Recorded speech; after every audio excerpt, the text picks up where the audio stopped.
Welcome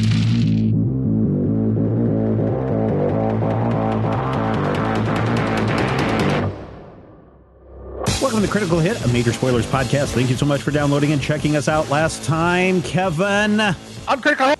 On Critical Hit. On Critical Hit. Brian and Rob. Or Brian and Rodrigo. Oh, man. Wow. I was not expecting that one. You guys still got me. All right. So, last time. On Critical Hit. Critical Hit. You all narrowly escaped a vortex of crimson glyph chains that lashed out of various technological devices and consumed Zem, the witch warper who had betrayed her own drifters team, though it didn't seemingly work out that well for her. You were in Castaways, a pirate bar that was here a minute ago, but it has been consumed by a hungry scarlet void, leaving behind only a few stray pieces of furniture that haven't been destroyed. After a moment behind the vacuum blast door, you realize that there is a small portal just behind the lot of you guys, and it winks out of existence, and basically as soon as you notice it, but not before a single bottle rolls out of it. Anyone trained in it can make a mysticism check real quick. Rodrigo? Hang on. First, you roll 20. Actually, roll 20 is actually hoping to make this episode of Drifters happen. Go check them out, roll20.net. 23. And Matthew, is Quentin trained in mysticism? No, but Matthew accidentally hit a button thinking that Okay, I see. something was going on in roll 20. So Cool. So Hecubino's 23 successfully identifies that as the spell Reality Leap, a spell that witch warpers can cast, though usually they jump through the portal that the spell makes. So you quickly determine Zem must have cast it right before she was pulled into whatever that was. So you guys all stand in the corridor outside what used to be Castaways. Yeah, I'll go look at the bottle. Cool. So you pick up the bottle. It's quite strange. It looks old, just a glass bottle about the size of a wine bottle, which itself is kind of unusual because everything uses fancier materials and designs nowadays.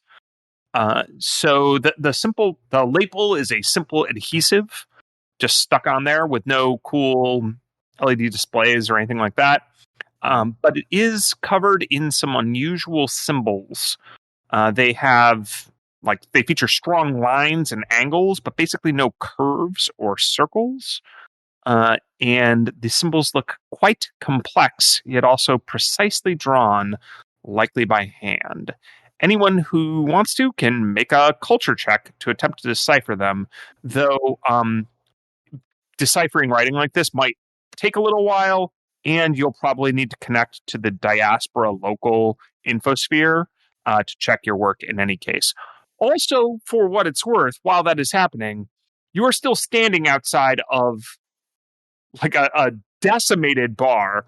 The damage does seem to be contained to just Castaways, but that bar was built into an asteroid and it slightly collapsed.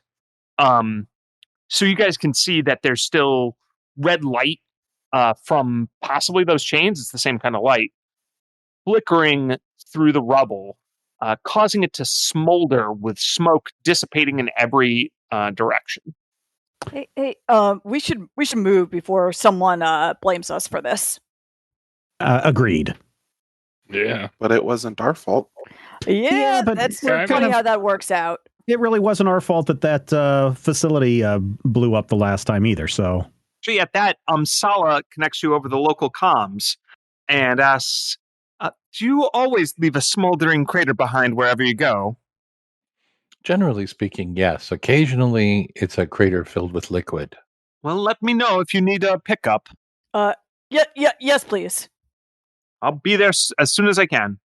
So what do you guys do? Try to maybe look if there's some place that's a little bit less out of the obvious, we're standing in front of a smoldering ruin that we can wait for the pickup. Yeah, we kind of all, try to run around in different directions. We run into each other. We all try to go through a doorway at the same time and get stuck. Yakety sax plays. Yeah. Whoop, whoop, whoop, whoop. I float casually. All right, sounds good. You guys can manage to avoid some of the locals' inquiries as to what just happened. And while you're doing so, you can spend some of that time making those aforementioned culture checks to decipher this writing. So, let's see. Amu, you got a 29? Yep. Yeah, that's going to be the best. So, fortunately, it looks like Vangi and Quentin and...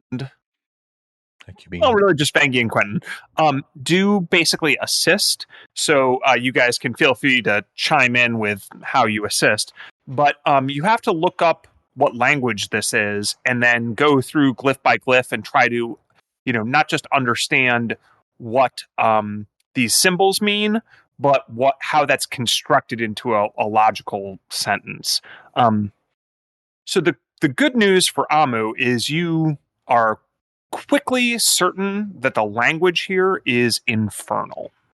Extraplanar language that is filled with very sharp sounding words and a lot of precise meanings that can be shaded into a million different contexts. And it's a language that's easily misinterpreted and misunderstood, except by truly native speakers, of which you've heard only devils really count. Anyway, with some help deciphering some of the runes, the bottle label says, "I'm sorry." That takes up a surprisingly long number of symbols to say, and should be basically impossible to write in Infernal. Yeah, the how it's used here is a variation of the "I should have been a triple agent" verb conjugation. I assume Vangi's help is basically just understanding that Infernal is often used in really, really shady contracts, and it's had to double check on some of that stuff for when you're a performer, because sometimes they throw in little Infernal stuff. Mm-hmm. Quentin will access local databases and see if there's any information. Then there's another message right after that, which is a little bit easier to express. Let my regrets prevent similar mistakes. And then after that, there's a code. Infernal is great for passing along codes, but it seems to be just an infosphere address, username, and password. I hope it's not admin and 12345. Password 1234. Access granted. Well, I smashed my own data pad to prevent tentacles coming out of it. So change the code on my briefcase.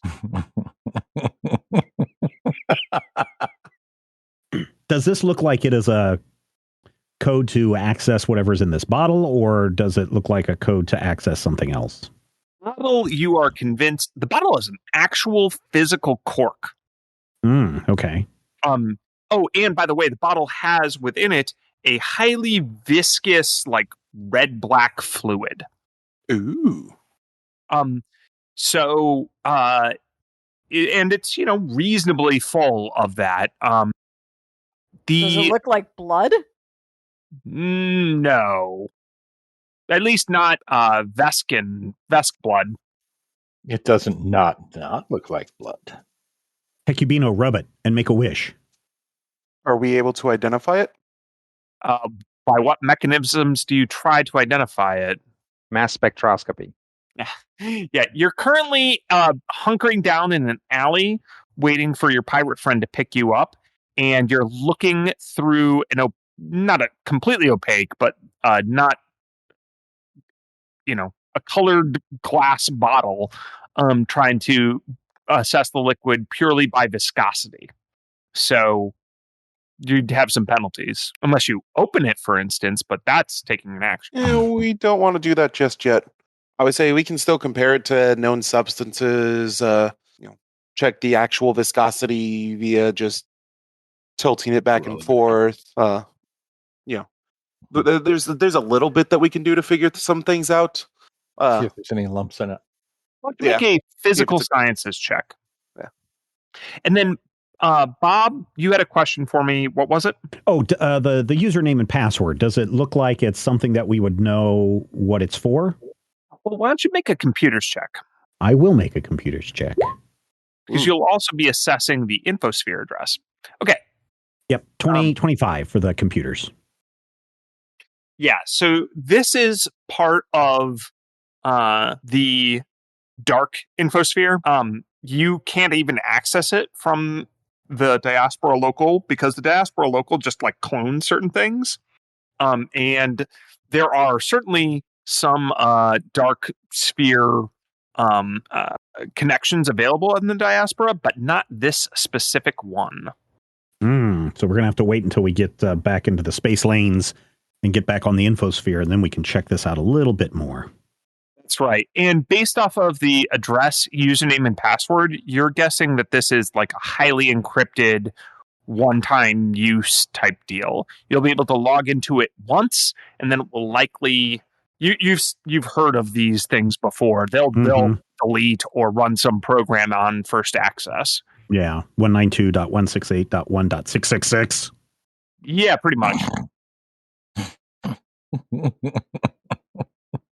Seems like she was trying to make up for things. And then for your physical science check there, Amu, you're very good at this, but you happen to be a little perplexed at this liquid in particular. You would say it bears most similarity to what are called hybrid magic items, but this would be like a hybrid potion. You think that this is some sort of semi-magical, semi-technological liquid. You can tell based off of some properties of its flow that it has either nanites or some sort of ferromagnetic thing going on with it. But then it occurs to you to start to like why it would have to be in this type of container and stuff like that. And you think that, and you could easily get say Hecubino to check this for you, but you think there might be magical properties. Ooh. You can detect magic, correct? Yeah. We think this might have some magic about it. Yeah, go ahead and make a mysticism check. Well, that's my second botch of the night, so a 13. All right. Unfortunately, you're fairly convinced this is no more magical than a bottle of wine. Yeah, Hecubino is definitely sorting this out. Like, he's thinking and he's not paying attention to anybody else. So, like, Amu hands him the bottle and, like, Hecubino looks at it, like, shakes it and is like, I don't know, hands it back. Okay, we'll put it away for now. Okay, cool. So, after a couple minutes, not that long, actually, she's pretty fast, of wandering around this particular asteroid, trying not to be caught by what seemed to be the authorities, which is probably just a gang of local pirates. Amsala comes and picks you up in her ship. One of the convenient things about being on an asteroid is there's like how the diaspora is set up. There's lots of these little docking ports and like air ducts and things like that, where not air ducts, airlocks, where you can easily board a ship. So she doesn't have to check in with anyone. This seems to be a low bureaucracy, low rules area. Thinking we might have gotten what we actually needed from that, but it's I'm just glad to a hear it. bit to decipher. How are we doing with parts? I know that we spent some cash getting parts. Well, I had hoped that maybe your associate there would be able to provide you some funds for parts, but evidently not. Yeah, apparently she was working with some really serious people, or not people. Almost assuredly not people. I can dock you back with your shuttle if you wish, and you can make your way from there. Yeah, that's fine. Well, I will always put in a word for a team of good-natured drifters, but I don't know what more I can do to help. No, I think you helped us plenty. Thank you. You look after Rain. She tries. She tries. Okay, but I think she's addicted to something. Oh, I'm quite confident she is, but there's nothing you can do about that. Oh. Take care of yourselves first. If you can, her. Yes, definitely we will watch out for ourselves and then assist Rain wherever we can. Yeah. I'll be around for however long you're in the diaspora. I don't suppose you speak devil. You mean infernal? No. I find it has little use around here. Most people in the diaspora are not so legalistic. Well, probably for the best. All right. Well, thank you. Of course. And she will dock you with your shuttle. All right. Get back in, and I guess we're going to... Where to? Heading back to the android base? Chainbreaker 1. Chainbreaker 1. So where are we on parts? Because we bought some parts. Do we still need more parts? You do. Okay. So you have labor secured from Chainbreaker 1, from the android abolitionist front specifically. Mm-hmm. But you did need more parts, which you were on the hunt for credits for. And that was what you were going to go talk to Amsala about, and hence her contact with Zem. Zem didn't have an insurance policy that we can cash in or anything? Yeah, right. Who can say? Mutual of Asmodeus. Look out, Jim. That looks dangerous. Ah! Well, yeah, then I guess head back to Chainbreaker 1 for now and see if they can start working on what we got, and if they have any leads on, I don't know, work we can do or something to get the rest of the money. All right. Or unless Sala knows, before we get totally out of range, if she may know of anywhere else that might help us out. One thing you guys... job. why don't you guys all give me a quick wisdom check? Yeah. Okay. Is quick wisdom better or worse? I got a 5. Oh, my highest wisdom character in the party rolling a nat 20. That's going to be hard to beat. Yeah. In fact, it's not possible to beat it. All right, Hecubino, something occurs to you. It probably also occurs to Quentin and Skritic, but it occurs to you in a moment of pure clarity. You don't need infernal. You just need a dark infosphere connection, which you'd be shocked if you couldn't find somewhere in the diaspora that could connect to this. Like, maybe your ship can't right from where you are, but like someone's got to have some sort of access.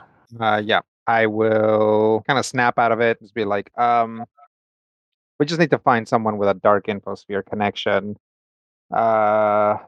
So I'm sure anyone the here. androids have that, considering what they are up to. Yeah. And if they don't, I'm sure they know somebody who does. Yeah. All right. I will pilot to our last known coordinates and send out a signal to Zoe that we're ready to be picked up. All right. So you guys go through the standard embarkment, disembarkment procedure. They're cutting down the time it takes for you guys, which is great because you're pretty confident it's an unnecessary amount of time. And they dock you back at Chainbreaker 1. So Zoe is there. She seems to not sleep very much. And she greets you. Hello, Zoe. Welcome back. We had a few troubles on our outing. We've got some parts, but not all. And we ran into a situation where, I don't know, do you have a connection to the dark web somewhere around here? The dark sphere is useful sometimes for relaying our message. Oh. And instructions in an encrypted fashion, but I suppose you've already agreed to help us, so why not give you some more help? Yes. Okay, great. Where do we need to go for that? You want a terminal? I think that would be best. All right, I'll show you the way. And she guides you to, a terminal in. There's actually a terminal just off the side of the lunchroom. Oh, nice. So she kind of sits you down, Bob, and shows you how to access it and types in some of her login credentials, and then she just patiently waits right over your shoulder. I look at Hecubino like, you want to let her see what we're doing? She does a hair flip, by the way, but her hair is fiber optic cable that changes color, so it's weird. Yeah. I'll look at her and be like, hey, underground gorilla person, you think you can keep a secret? What do you think? Yeah, no, it's fine, Bob. All right. There isn't anything 168.1.666. Enter. Nothing vital on this console, is there? All right. Did you hear what Brian said, Kevin? No, I did not. What was that? I was just asking her if there's anything vital on this console, since we don't know what may happen here. She just kind of shrugs and seems to be excited to see what happens. Well, hopefully it's dramatic enough. Yeah, I hit the enter button after typing in the address and kind of flinch a little bit just in case another portal opens up and sucks us all in. All right.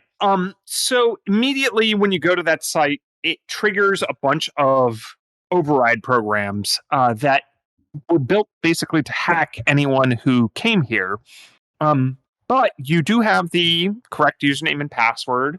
And it seems to quickly assess, like it takes over the terminal entirely, pops up a bunch of different screens, and runs whatever diagnostics the terminal seems to be capable of running, as though it's like hacked your local station and is like accessing cameras, accessing biosensors, things like that.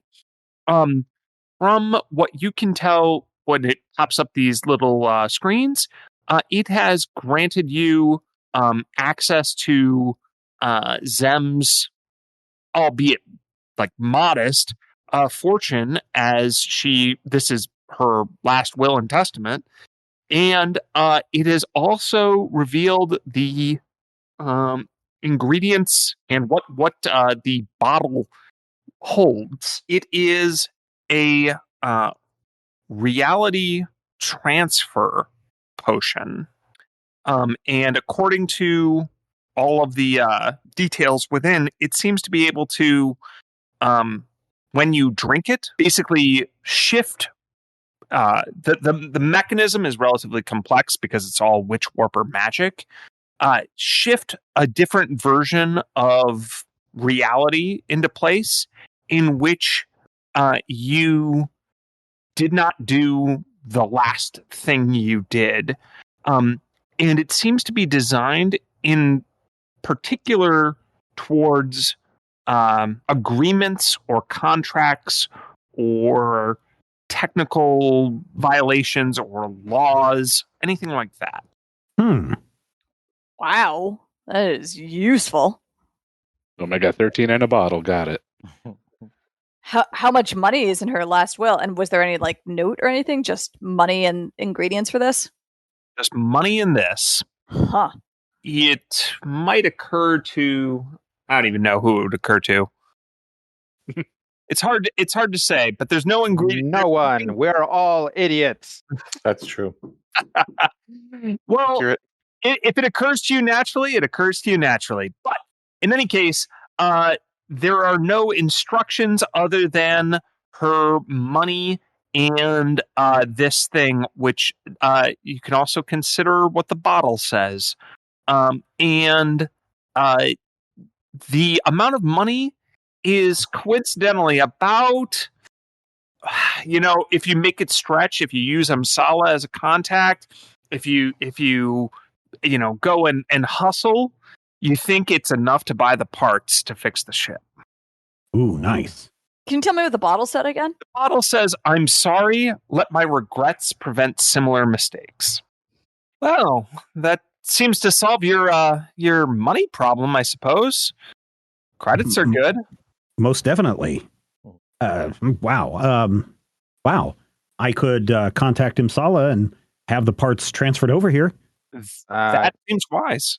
We can arrange for secure transfers. Oh, okay. I will open up a little side terminal and send a message out. All right. And say, give me your account number and the password, and I will transfer this information, these credits to you immediately. Yeah, you don't need their password in order to transfer them credit. I mean, they But might. I mean, we might. If you open an account and put 30,000 credits into it, then I will match it.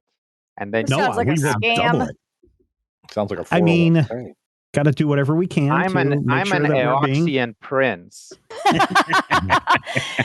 This was sent to you in error, but you can get a refund. Yeah. My poor dead uncle has left me lots of money, and I need to get it out of Absalon Station as quickly as possible. We're this is where you come in. Secret shoppers to test the new brand of flamethrowers. This deal only lasts for the next 20 minutes. This is a picture of me, and it's just like a picture of a sexy drow. This is definitely what I look like. All right. So, you can contact Amsala and get some of the parts rolling. There's like a whole little process you have to go through with Chainbreaker, but they can figure that out in order to get what they need. They do it all the time, so that's fine. Zoe can assist. And then you have this information, but apart from that, I think it's time to fix the ship, right? Fix the ship. Fix the ship. Fix the ship. Even Rocky had a montage. Oh, sorry. So it is time for a montage. You have access to a shuttle, which can get you around the diaspora, and so you can go different places if you want to. You can talk to different people if you want to.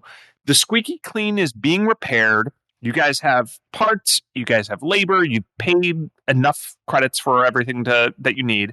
So what do you guys do while that is happening? But before you answer, first, I'm going to say that Zoe will pull aside Bob and Quentin because she's very interested in talking politics and philosophy, android politics and philosophy. So how do you guys handle that? Have fun, Bob. Nod politely. Quentin will engage her in a rousing discussion of Pilates. Pilates. Pilates, yes. Robo-polity. Exactly. When you say not politely, Bob, give me I said nod. I said nod politely. I just listen and nod. Politely. Yes. Gotcha. He's going to do that thing that, when your grandma starts talking Facebook politics at Thanksgiving. Well, she is very animated and she seems to care a lot, and she's trying to convince you guys to care a lot. And she makes some decent points, but she's also kind of a fanatic. Right. So I will say to her, you make some very fascinating points. These are things that I'm going to have to think about. You've really opened my mind to points of view that I have not been exposed to. Nice. So after that, I will turn it over to you guys. Who wants to go first? Well, what's something you do while the ship is being fixed as part of, like, you have some time in the diaspora? Quentin is going to seek out games of chance and pool and try and hustle people for money to make sure that we have enough funds. All right. You go to some of the local pirate bars, because that's definitely going to be the best place to do this. And you find that there's a local shark that runs the joint. A literal shark? No, he's not a He's not an uplifted shark. He's he's actually a Quarlu, just like Spago, the same species as Spago, but he himself is obviously a totally different person. His name is Felson, and he's the guy here. He is the best at this complicated game that involves kind of like pool. You hit a ball and it goes in a million different directions, but there's unnecessary like pinball style bouncers and lights that flash. And he's the main hustler of this joint, and so you have to take him on. I will do that. What style do you take? Do you try to win the crowd over, or are you just good at the game? Well, clearly the first couple of matches or rounds, I'll have to learn the game. Certainly. Seem to learn the game, perhaps even, build up his confidence, maybe play to the crowd a little bit, but very subtly. Basically the fresh-faced new kid in town, the fresh-faced silver sphere in town approach. This has just been applied today. Exactly. I Freshly polished. Born yesterday. Just got off a bus from Iowa. Or just got off a rocket tram from Hackathon. It's hard to say. Quentin, yes. Pool Shark, the best in the diaspora, who will soon learn that trying to be the best at anything carries its own special risks in our very own Twilight Zone. Yes, but am I Esai Morales or am I Jack Klugman? Yeah, that's what you're going to have to figure out. I know, because the endings are different. Crap. So after you lose a couple of games of Domjot to Felson, Domjot to Felson, by the way, is my favorite Coheed and Cambria album. Why don't you give me I don't know. How about a culture check? You sure it's culture and maybe not sleight of hand or well, yeah, actually, lying? Sleight of hand is fine. I'll definitely allow sleight of hand. I could be lying. Maybe it's a bluff. Could be a bluff. No. Not a bluff? Sleight of hand? You're not going to let me bluff? I mean, you can bluff all you want, but it doesn't affect how well you do at the game. Well, I am pretty awesome. How do you feel about a 23? 23 is pretty good. Let's see how Felson the Quarlu does. He takes you for all you're worth. You are left wondering, if you're a loser forever, and if this is where your life story ends. That's how bad he makes you feel after he crushes your dreams in the final showdown. It was a narrow thing, but unfortunately, it's all or nothing in any game of Domjot. So you lose 1,000 credits. So the Esai Morales ending. I was hoping for a Klugman. Do I have 1,000 credits? Well, obviously not anymore. I mean, if you don't, then some people start pulling out some really nasty looking screwdrivers and drills. How dare you? I got like 9 credits left to my name, but yeah, you'll need someone to cover your bets. I'm hurtful. No, I mean after I pay up. I literally, that's how much. Oh, really? Okay. Yeah. Well, that's brutal. I do. 9. In all fairness, Matthew, just so you know, I rolled a 19. I'm mad at you. I'm angry. Never going to forgive you. Although Esai Morales is handsome, so I looked cool while losing. Yeah, you're like a round floating Esai Morales. Exactly. So, who's next? You know what? I think what Bob's going to do is he's going to try to be a deflection point for all of the radical androids on this station. And so they can all come up and try to convince, and he's just kind of half listening. He still makes it look really good that he's very interested in what everybody says. But, if you were to go inside his head, you would probably hear the girl from Ipanema playing the entire time. And so he's just going to be that. He's just going to be, people are going to, they're going to come up to him and say, oh man, you need to get in with us. They try to give him pamphlets and they're trying to talk him up about their latest goals and their overall desires. And Bob is nodding, is like, oh yes, this is fascinating. Do you have some literature on this? And Bob will take it and pretend to read and and just kind of, be the go-to person for everybody who wants to share their ideas so that they're not bothering everyone else. Bob, why don't you give me a will saving throw? A will saving throw. I got a 6. Yikes. So what you just described... You're a communist now. Power to the people! Fantastic. So what you just described, unfortunately, is something they're very ready for. You're like, I will put up a level 1 defense. And they're like, yeah, we know you're going to do that. And then they start saying things that go to deep insecurities you've had your entire life. Yeah. That's your contention. You're a first-year grad student. You just finished some Marxist historian and you forgot about Vickers. Thanks, Matthew. Happy to be of service. So the problem is, like, unless you literally go, la, la, la, I'm putting my fingers in my ears, some of the words start to, like, kind of worm around in your mind, and they start to make sense. And it's not that these people are, first of all, they're not they are kind of radicals. They're for sure radicals. But, like, the things that they're advocating for at the highest level are pretty reasonable / they're arguing against things that are really awful, like Android indenture, which you personally have felt. Right. So, I agree with you. We should be getting rid of all debt. Cast off the debt.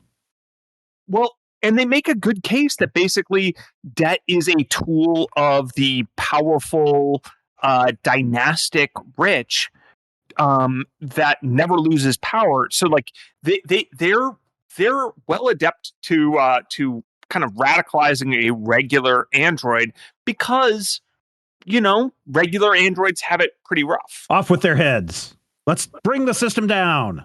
Right. So thank you for tanking them. But they have introduced a number of ideas into your head, Bob. So while that's happening, you're definitely in Chainbreaker 1, so you get to hear this, Bob. Grace is eager to assist all the repairs, and pretty quickly she can talk again, which she seems to do a lot of all of a sudden, as though making up for lost time. She's also developed a deep loathing of gremlins, the Sabotag Company, and Talos specifically. Oh, don't worry, Grace. We'll get back at all of them. Good. I'm glad to hear that. I'm not normally one that is vengeance motivated, but what they did was really messed up, and I don't like it, and they should not win. That's right. We got to stick up for our own, Grace. We're going to tear this whole system down. I feel like I've missed some conversations with you, Bob, but I'm eager to hear exactly what I've missed. I upload a pamphlet. Oh, hey, here's something else that happens. Brenson, Sirius, and Duthane send a little local invite to you guys. Any of you that wish to attend a drinking contest at a local dive bar on a nearby asteroid can attend. Does anybody wish to? What I was actually going to say that I wanted to do, which was just get in contact with them and be like, hey, we're stuck here for a while repairs are done. Like, if you could show us around, tell us your favorite places, be our local guides. They seem like the type. So I'm definitely down for the drinking contest and anything else that they want to show us. Nice. Is anyone else in for that? I think I'll tag along. I don't know if I'll participate, but I might find some other ways to find some profit. Cool. Give me a will save. Okay. Peer pressure. You won't be cool if you don't do it. Where are there? 24. All right. You decide you can drink responsibly. So you can choose whether or not to participate in their drinking contest. They do pressure you because it just seems to be, first of all, they like a couple glasses of ale or mugs of ale to them they take it down like water easily. So it's no big thing. But do you participate in the drinking contest? Not in a contest. I mean, I'd probably participate in some drinking, just mainly as like And are there socially? Okay. Yeah, sign of camaraderie while, I'm watching inhibitions and vision get blurry and maybe see if there's some pockets I can lighten. Nice. Is anyone else going, or is it Skritic and Vengi? Yeah, Hikubino's gonna pass on it. Tag along. It's a cultural I'm busy thing. losing at pool. Amu's going along? Yeah, we're here to learn about other cultures. All right. So Amu is pretty easily talked into participating in a cultural activity, especially because, correct me if I'm wrong, Rob, but Amu has like no ranks in deception. Amu gullible.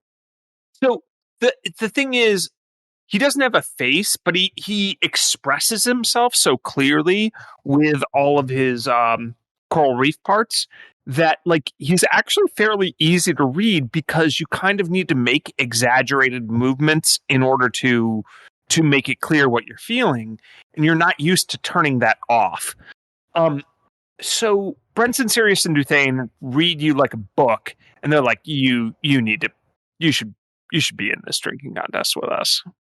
It'll be great. It's a cultural experience. It's a unique dwarven, specifically Star Citadel of Herod experience. You should totally join it. Yeah, Amu, drinking is the best way to make friends. That and fighting. Drinking and fighting. Oh, no. You won't be cool if you don't do it. Amu has like no self-control on that front.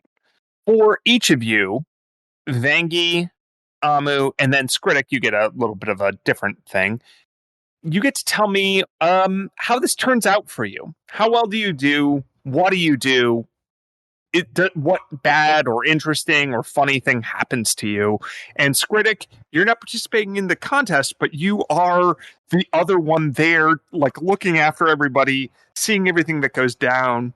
You're the one who will remember this night. So let's start with Vangi. So Vengi is, big and has a decent fort save, but is not a dwarf. Like, doesn't have any special resistance to alcohol the way these guys do. So I assume they will drink her under the table despite her size difference, and that she finds this to be great. Like, she's a pretty happy and emotional drunk.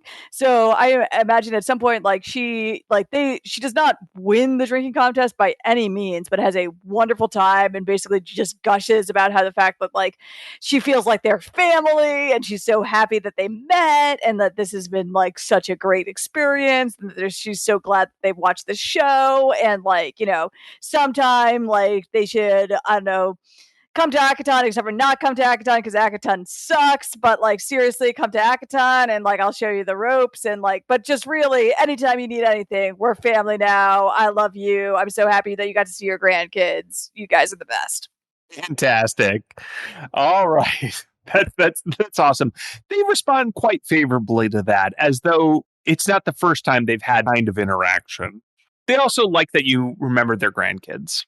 Oh yeah, absolutely. She says like send her pictures of their grandkids anytime. She wants to hear all about it. We're family. Like, if I knew how to cook, I'd cook you dinner, but I don't know how to cook. I only know how to get rations out of my ship. All right. Amu, what happens to you? Amu is surprisingly hardy, especially compared to Vengi. Staying with the dwarves, drinking for quite a while. No dwarf, but so eventually Amu will start to go down, but turns out spreading alcohol across some million number of bodies is a pretty easy way to prevent drunkenness. But as soon as the grandkids are mentioned, Amu starts asking all sorts of questions about dwarven families. What is the familial structure? How many grandkids? How many kids? Is this normal? Is all about figuring out how dwarves function. So they are interested in answering the questions in the specific, but not in the general. So like, how many grandkids do you have? They're happy to answer that in detail with names and descriptions of each one. how many grandkids do dwarves have in general? Is your family a normal family? What would you describe as the dwarven familial structure? Those are questions that weird them out a little. How many dwarves to a clutch? So do you lay eggs or carve your children out of stone? Do you take the hint or do you just stay yourself? Amu has no sense motive. Amu doesn't actually read people. Oh man! So for Vengi and Skritic, you can see. I mean, especially Skritic. Oh boy, Skritic, we're about to get to you, so let's focus on your perspective. Vengi is leaning over these guys. She towers over them, and she's hugging two of them at a time. She rotates which two she's tugging, and she, he's like saying, "You guys are the best. You guys, like, I love you. We're family." And then, Amu, a little bit holding it together alcohol-wise, but then not so much social-wise, is interrogating them each in turn about how dwarven, like, familial structures work. And they're just trying to talk to him about their grandkids, and it's not going fantastic. So, Skritic, what do you do? I'd probably slide over to Amu. It's like, hey, buddy, maybe we need to step outside, get a little vacuum, cool off a bit, give these guys a little bit of space. Okay, why? I think they just want to get to drinking more. Okay, whatever you say, friend. And I just kind of lead them off to find some place to sober up a bit and not cause too many issues. Nice. So, meanwhile, back at the ship, Squeebo is bored. Does anyone try to keep him occupied? I guess I'll try to definitely keep him away from any crews that are working on the ship. Basically, what Hecubino wants to do is, now that he finally has some actual downtime, he's going to sit down and watch the tape for the race. So if he sees that Squeebo is causing problems, he will just purposefully, because I'm guessing there's a lot of cleanup that has to happen on the ship, and we've done a lot of it. Yeah, so if he sees Squeebo causing problems, he'll just tip over a crate full of stuff and just be like, "Hey, Squeebo, can you clean this?" Squeebo, clean! Yeah, so he'll just keep an eye on Squeebo while he watches the footage of the Akaton race, writes notes, basically for everybody and for himself, and makes notes about the other teams, largely from the drone's eye view that he didn't have during the race. See if he can notice anything else about what everybody else is doing, because he signed up to be a death racer. Why don't you give me a sense motive check there, Hecubino? 29. Yeah, that's really good. You can sense that your and Vengi's departure from the Team Rust Dragon really shook them up, and they're still trying to reinvent themselves. They're trying to make this their breakout year, but they might be a little early. Yeah, I mean, teams have rebuilding years, and that's teams that don't get literally blown up. So I can see that. I would not be opposed to throwing them some kind of bone if I could, but it's hard to do within the context of a race where you're supposed to crush your opponents. You think you already know Talos. You think Talos is pretty much a level 1 deepness person. Yeah, and he's got a very good handle on the rest of his team, so I don't see them, obviously they're all very talented, but I don't see them going rogue the way basically that our team does, where we basically operate as just this barely contained group of psychopaths, and that's what makes us unpredictable. But that's not how what was their team's name? Team Brainpower? Yep, that's not how Brainpower operates. Yeah, you actually notice something. You think that he's probably charming. Halcyon, and then you think he's doing something more significant to the Trox Solarian, whose name I can't remember at the moment.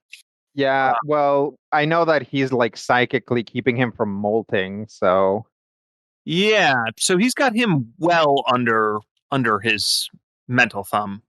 yeah, Kex is the Solarian. That's right. Okay.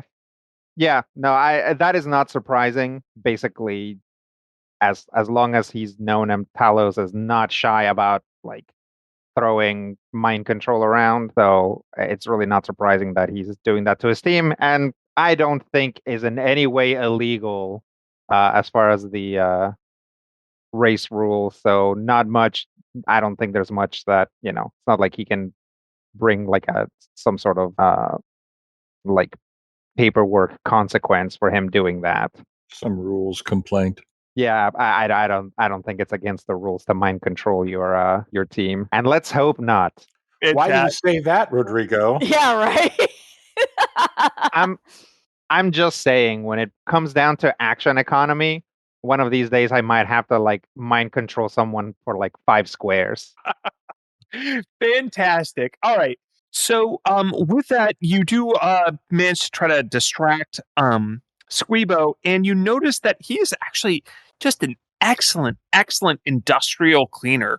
Like when the androids that are fixing the squeaky clean need an industrial strength solvent, Squeebo is there, and so long as you like approach him the right way, he'll do it and he'll be happy. Yeah, just don't shoot him. I mean, to be fair, that applies to most of us. Don't shoot us. Yeah, as long as you don't shoot us, we can probably perform our jobs a lot better. No, that's good. Definitely.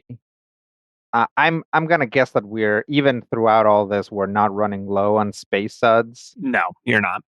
So I'm going to give some to the androids and describe to them some of the properties that we've seen them have, which I'm sure they'd be able to, at the very least, like weaponize in some way, right? Like use it as some sort of like floor grease to trip someone up, or to have them sud up violently and get some like soft cover out of the deal. Nice. I like that. Cool. So that's what Hecubino does. So does anybody else have anything in particular that they wanted to do? After recovering from the drinking contest, I do legitimately want to see if the dwarves will show me some of the sites, and like especially like local food and anything else that would be fun. So unfortunately, the dwarves have to go back to their shift. Ah, fair enough. But even if they could just recommend some things. Well, one person who's willing to show you guys around is Amsala. Oh, sure. She's open by the local comms, so she will offer to show you guys around some of the sites of the diaspora. Does anyone want to take her up on it? Yes, I'd love to. Yeah, for sure. Yes. So it's Amu, Quentin, and Venki. Mm-hmm. Yeah, that's a funny team. All right, sounds good. Cool. So you quickly realize that she's a crazy person. And you're like, I never really cared about speed limits before, but now I do. Now that I don't have them, oh boy. You probably certainly care a lot more when you're in a very small, light, frail ship, right? Yeah, for sure. So she will take you first on a little, she calls it a quick run. Past some incorporeal undead necroships that are evidently remnants of an Eoxian corpse fleet invasion, which somehow you guys barely outgun and outrun. So what did each of you do when the Ghost Armada almost held you in their necrotic clutches? We'll start with Quentin. Quentin manned the scanners to help do the back through there, and maybe lead some of them into explosions and try not to die. Amu kept everybody up and running. probably used some meds to give people sharper reflexes. That's just meth, Rob. Oh boy. Don't know me. Here, inhale this. Bangy. Oh, okay. Yeah, then I'm gonna like man the guns, and I'll also be saying like this is the best tour that she has ever been on ever, and this is so great and metal, and she's into it. And make sure, Quentin, film this. I am filming. Nice. If you look out the left side of the ship, you'll see several people floating in the cold vacuum of space. They were dead already. They're undead already. All right. So, you guys nearly get caught in an infinitely recurring time loop where these two twin planets are about to smash into each other and create the Diaspora asteroid belt in the first place. You guys somehow escape it. How? So wait, we traveled in time? Quick reflexes. You're on the brink of an event horizon, like a time event horizon, where you're about to be sucked into a Groundhog Day black hole. I mean, can we do like a partial Groundhog Day black hole where we have to like be stuck in the same day over and over and over again until we eventually loop ourselves out? Right. We have to realize, first and foremost, we have to reverse the polarity of the neutron flow, because that will always get you out of an inverted triple dipper Groundhog's Day loop. We probably went through it like 17 times. Yeah, we have to first realize that we were stuck in this loop by like, wait, it's familiar, and like also have a day when we're stuck in the loop, but we also just like goof off because nothing has consequences, and just like spend the entire time like painting zombies and then shooting them. But only Glory's fiction. Yeah, little bits. It's actually a secondary autonomic program in Quentin's mind that's actually been installed to remind us that we're going through the time loop and eating donuts. And then and only then can we break free by, as I said, reversing the polarity of the neutron flow. Amu, how do you help them break free? Amu's go-to for problem solving is drugs. So how about it's the drugs, like it's like basically LSD, where we realize that we're unstuck in time and time is an illusion, and that all of this is just a subject of our will to begin with. They're part enough that you send a message back to yourself through time. Yes, exactly. Like Interstellar. Like only through your dreams and how you deal cards when you're playing cards with each other and things like that. Like you have to pass a message forward to your future self and be like, something isn't right here. Our future children leave us something in a bookcase and like realize that there's a connection to us across the solar system. All right, so that's how you get free of the infinitely recurring time loop. And then, last but not least, you visit an asteroid that is covered in the fossilized remains of a nematode society. Think foot-long parasitic worms that are like culturally advanced. After that, one of you, let's say 1, 2, 3, 4, 5, 6. Vangi, you are convinced you've had a prophetic vision. Oh boy. It doesn't have to be true, but you're convinced it's true. Describe that vision, please. Oh man, that's a really good one. So putting me on the spot, man. Putting me on the spot. All right, so I am convinced that once we win Drifters, which we will obviously win Drifters, that I have to go on a pilgrimage to what's the give me a planet, Kevin, like a Thor, huh? Verses. What is that, like Venus? Yeah. All right, yeah. So I have to go on a pilgrimage to Verces and like spend like a month in like the jungles of Verces to like further increase my like vision powers. In which case, I will like have some cosmic great understanding that will put me better in touch with the world and time, because I just only touched on the fact that time is an illusion from our recent expedition. And then when that is done, I will have discovered some fundamental truth about the universe that will be change drift travel forever and make me incredibly famous. Awesome. We're actually going to change that from Verces to Castrovel. Castrovel is more equivalent to Venus, and it's a warm, like jungle planet. So it's a perfect place for that. Fantastic. I need to go to like a sweat lodge and like lick frogs, and then it'll be perfect. Right. Then you need to get into character and start playing Vanky. Well said, Matthew.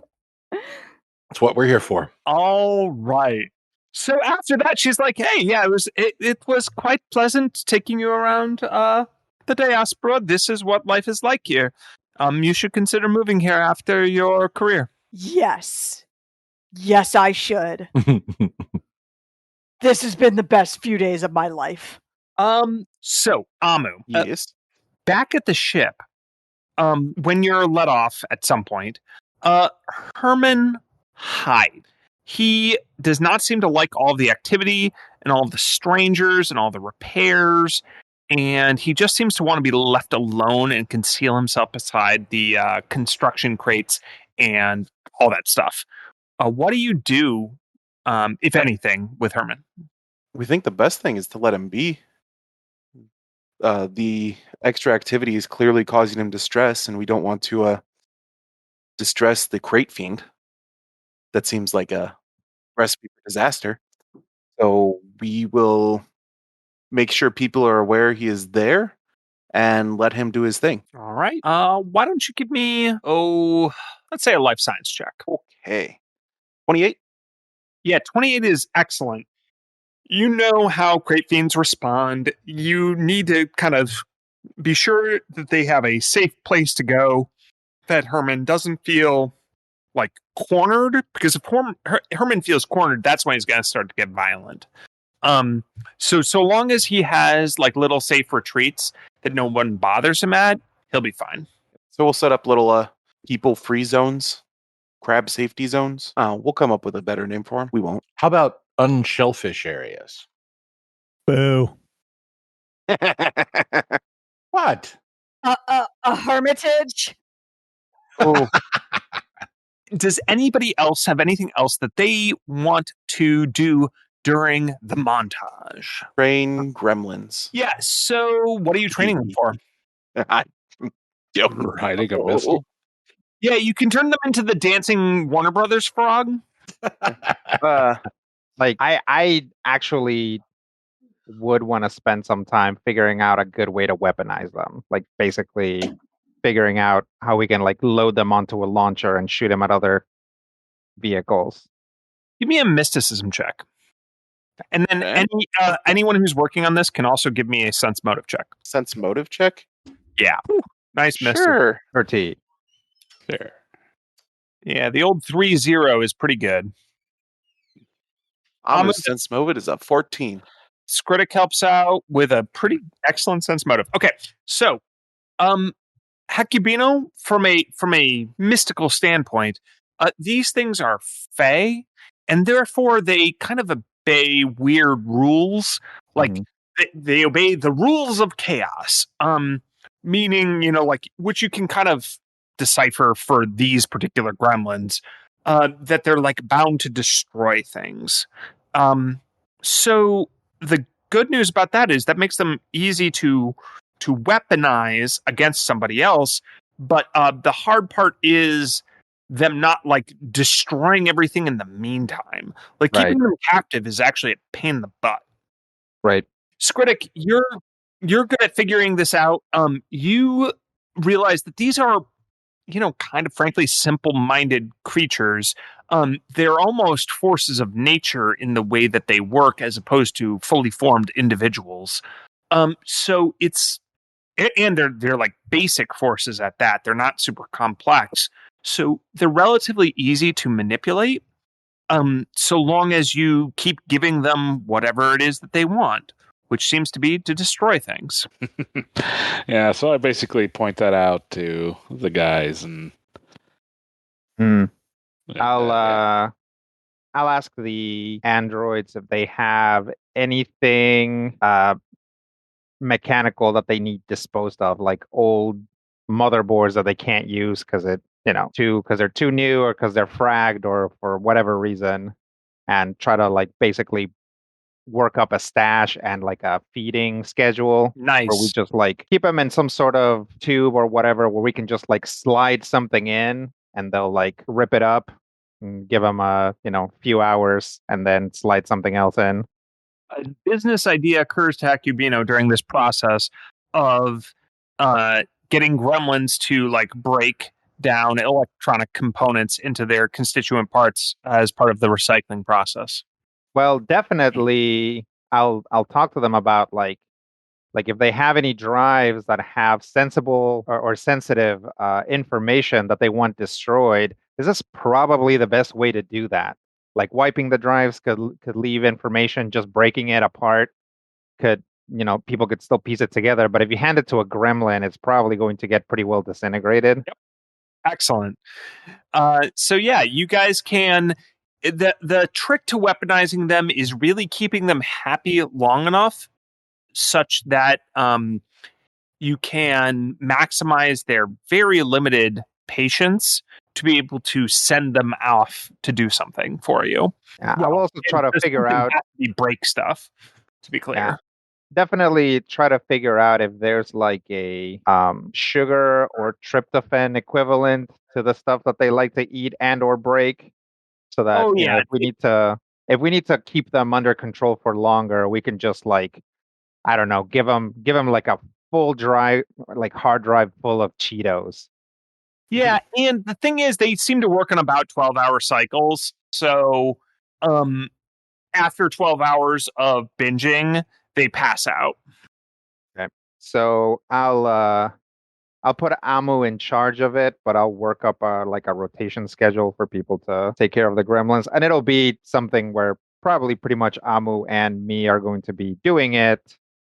But it'll have like a schedule so that, if Hecubino needs to do something else on a given day or whatever, like somebody else can sub in. All right, sounds good. So, is there anything else that people want to do during the little montage? Fixing the ship. I will also try and actually put together some notes for everyone, and send them. Basically, take my notes, clean them up, and send stuff to everyone. Do you have any notes that you would want to convey in character?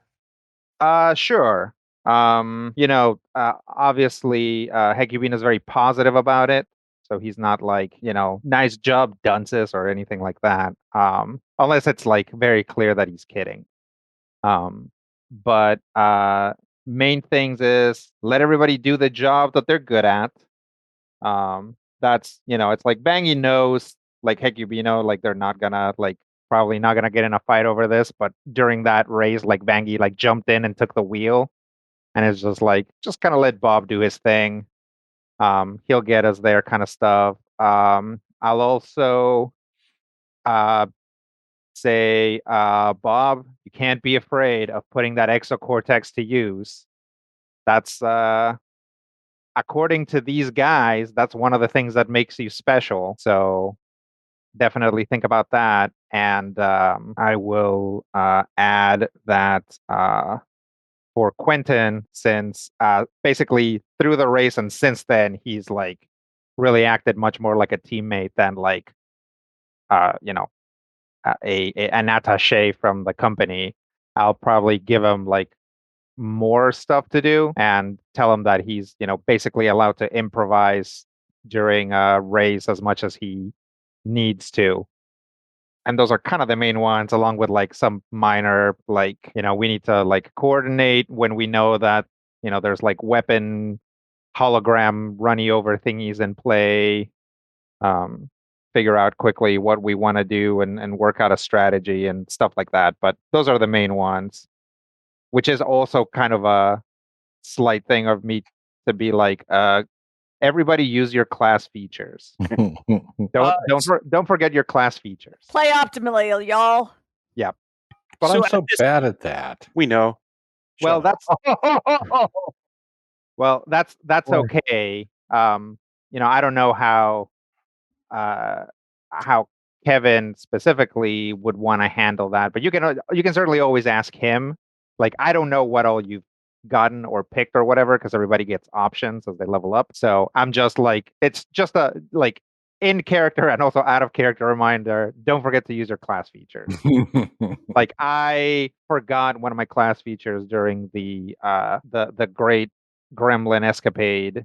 So that was healing for other people that I left on the table, because I was so concerned about my spell slots that I forgot that I actually just get like to heal for like so many hit points a pop per day. Yeah, so Starfinder is pretty good about like limiting the number of abilities you get.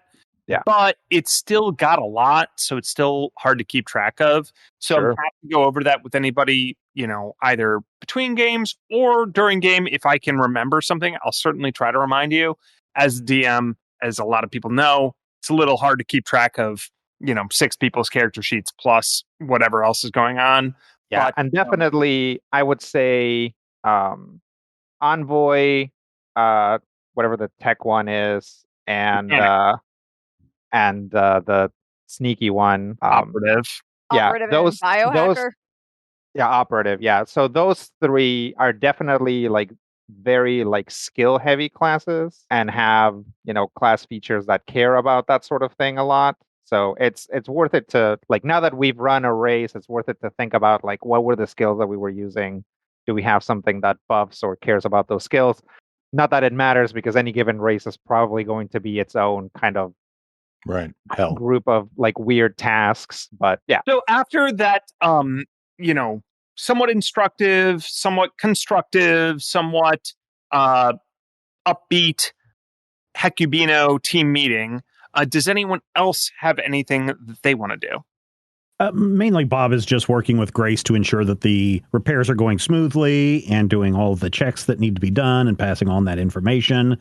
Bob has also changed out his blue jumpsuit to a military green jumpsuit with a beret and reflective sunglasses. Fantastic. Awesome. All right. Welcome to the front. The one thing I just want to do is make sure to clean up my room, considering it got trashed by gremlins. Sure. Yeah, that's probably a good idea. Yeah, I think. Also, there any native wildlife on this asteroid? No. Yeah. There's a horrifying water asteroid that's full of sea monsters. It's true. There is, actually. And specifically, they were in the market for like aquatic scientists until their research station stopped responding to all signals. Would you like to check that out? Sure. Say no. Bad idea. We're not doing the sphere tonight. Come on. Amu just gets to play Subnautica by himself for like 6 hours. Yes. Look at that. Amu's out of time. Amu signed up for a lot of the extracurriculars, so he runs out of time. Yeah. That's a shame. Yeah, we did. All right.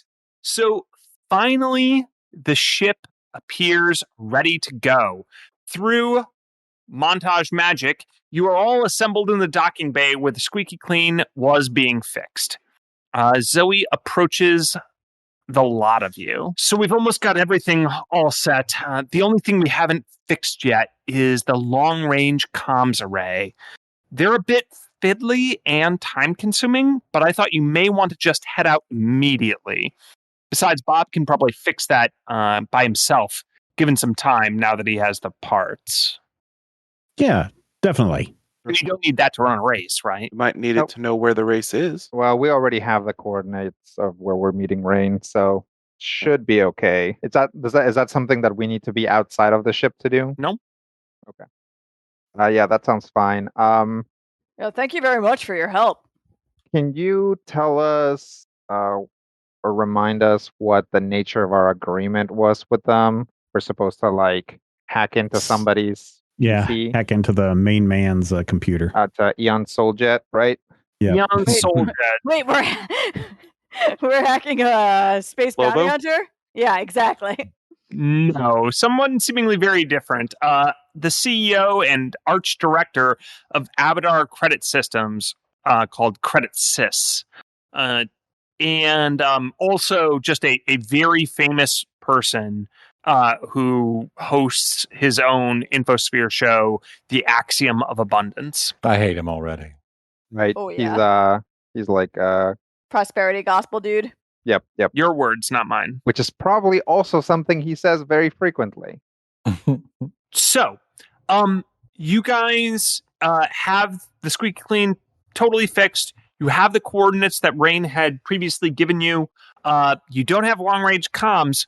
What do you do? Fix the long range comms. Yeah, we'll probably start to get going and then fix them along the way if we can. Yeah, Bob can fix this. Sure. After a quick glance, you're pretty sure Zoe's right that the long range comms are going to take longer than the trip is. That's not good. You're going to basically arrive without long range comms. You'll still have short range like you have now. Well, here's hoping there's no surprises waiting for us. Yeah. Oh, we've had a surprise every 10 minutes, so surely the universe has surprised it out.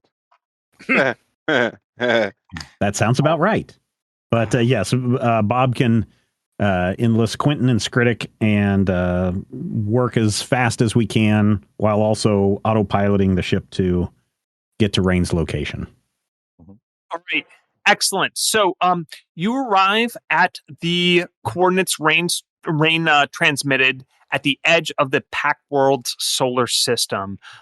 You are all psyched. You've all got Hecubino's advice going through your mind, and you're ready for the next race. It's been a little while since the previous one. You're thinking about what you did well, what you can do better. And you're mostly just excited to be on another episode of Drifters. You see the beginning of the racetrack. Evidently, it uses multicolored space beacons that beam light to one another as the guardrails, like the definition of where the track ends. There are vast assembled crowds that are all huddled within these transport vessels of all different shapes and sizes that are all watching the area. What you don't see when you arrive is the competition. Oh, crud. Then, suddenly, basically as soon as Skritic says that, they all appear, and you realize the track is actually some kind of vast cul-de-sac, with the starting line also being the finish line. 2 ships fly through the banner beam, and according to the broadcast you can now receive on your short-range comms, a 3rd ship has already been removed from the race by being knocked off track. Of the 4 ships that were listed participants, first place goes to Team Yes We Have Name, second to Team Brainpower, and last place of the finishers is therefore Team Lizard Brain. Drifters is single elimination, so that means your journey on the show ends here. And with the end of the show within a show, so too ends Drifters. I really hope you guys enjoyed the game. I loved running. You were all so welcoming. It was a great experience. So just let me know if you want to run a game again. I really appreciate it. Thanks. I'm obviously kidding. There's plenty more to go. No. There's plenty more to go. But your characters don't know that. Your characters are all standing slack-jawed or whatever Amu uses to eat open, staring at these enormous holoscreens showing their likenesses highlighted in a light red color that indicates elimination by placement. How will you guys react to this stunning turn of events? Well, I guess you'll have to turn in next time to find out. Thank you so much for downloading and checking us out. What's going to happen? Oh, I have an idea, but maybe you do too. Why don't you head over to our Discord server, hang out with all the other cool kids, chat them up. A lot of great discussions going on, whether it's RPGs that people are talking about, video games, sports ball, reading lists, comic books, and a whole lot more. Go check out the Discord server. There is a link in the show notes. And until next time, here's hoping all of your dice rolls are critical hits.